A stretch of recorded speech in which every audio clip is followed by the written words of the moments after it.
The productivity loss of memorizing Quran. Why do so many people memorize Quran?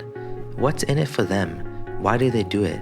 Is it because Muhammad promised them that the Quran will intercede for them on the Day of Judgment? How about raise their ranks in paradise or avoid the punishment of hell?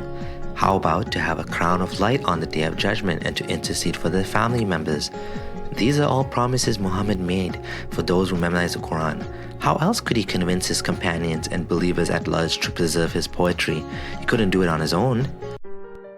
Imagine the loss for society when tens of thousands of its young minds are wasted away memorizing this book, often in a language they don't understand. Some of these children spend 6 to 8 hours a day doing rote memorization. Sometimes they are beaten if they slack off or don't reach the goals.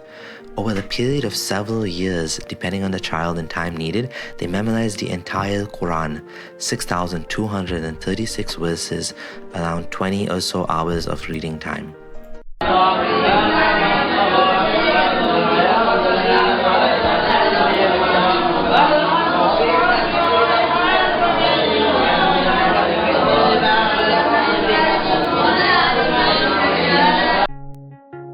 What does society gain from this?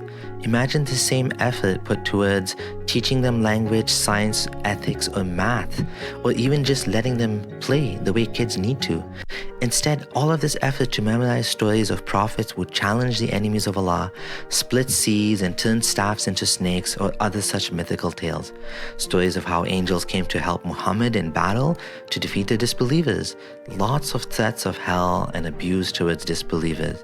Also, memorizing complicated rules of inheritance, how to divorce your wife, or how to beat her if you fear nushuz.